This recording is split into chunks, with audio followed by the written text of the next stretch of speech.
On the buck stops here, weekend edition, our big focus tonight. Women leaders of the Congress today demanding that a sitting or retired Supreme Court judge should probe allegations that Narendra Modi ordered illegal surveillance on a young woman in 2009.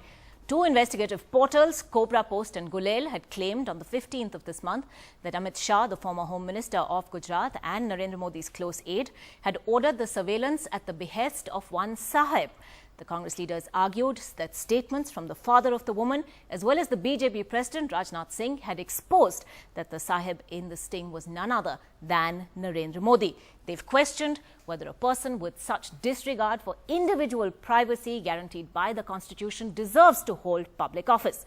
Well, the BJP has hit back, saying this is the Congress's dirty tricks department at work.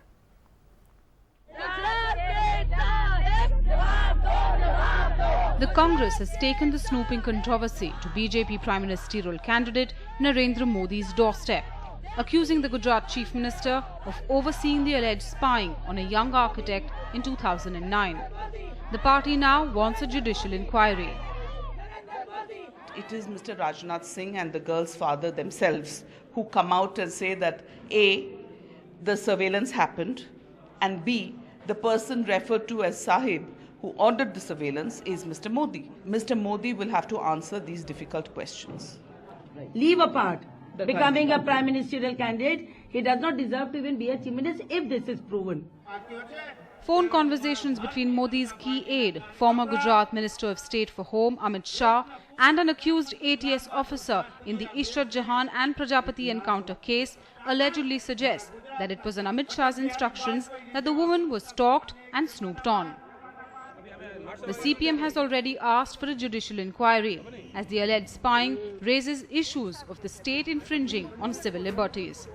Is the anti-terrorist squad in Gujarat meant to spy on the private lives of young women? And it's not just a question of snooping, it's really much more a question of governance. I mean, as far as the world knows, there's only one Saheb in Gujarat, and that is Narendra Modi. On Saturday, BJP President Rajnath Singh said there is no question of a rethink on the party's prime ministerial candidate. Today, he reiterated his backing for Narendra Modi, saying this controversy is nothing more than a conspiracy at play.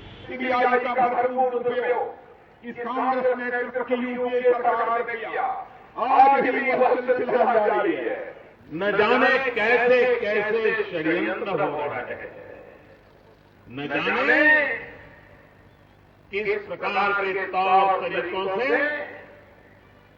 Bharatiya Janata party को हतप्रत करने का प्रयास हो रहा है. A political conspiracy or an invasion of privacy, stalking or legal protection. This latest controversy is only another flashpoint in a political slugfest that's peaking this election. With Maya Sharma in Bangalore, in New Delhi, Ketki Angre, 20TV.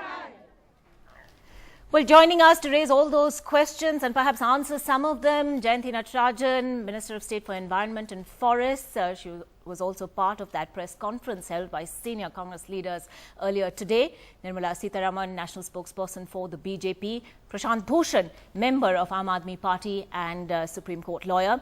Anirudh Bahal, editor-in-chief of CobraPost.com. We're also being joined by senior journalist and political analyst Ashok Malik. But Jayanti Natarajan, today the Congress talked at length about how this was the Gujarat Home Minister stalking and spying on this woman's every step. The fact that this expose raised serious questions that now only a top court judge ought to probe, and that snooping violated the constitutional right of privacy of this young woman. But what really, and this is the question that the BJP is asking as well, is the Congress's locus standi on this? They're saying the woman has not complained of being stalked or surveilled, neither has her family. Why has the Congress taken up the issue? With all due respect, Ankita, I would like to use a very circumspect and respectful language. I believe that's a ridiculous question, because the issue is not one between the Chief Minister of Gujarat and a young woman.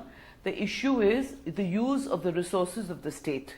The issue is use of the anti-terrorism squad of the Intelligence Bureau, the state police, in order to spy, stalk, track this young woman.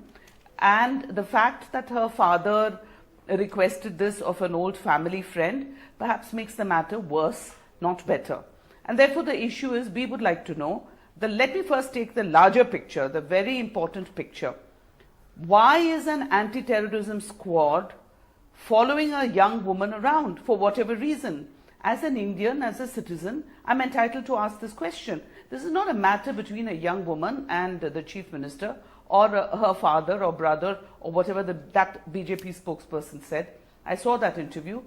It begs the question of the much larger issue when an anti-terrorism squad of a man who keeps on raking up the issue of terrorism and how the country should be protected. Why is this anti-terrorism squad concentrating on following a young woman around? What were the resources? Is he going to oblige the father of an old family friend in order to do this? And next we come to the question of invading the privacy of a young woman. Are fathers, brothers, husbands, friends entitled to ask a chief minister to spy on their women? Is the woman not an adult? Is this not an infringement of the woman's privacy?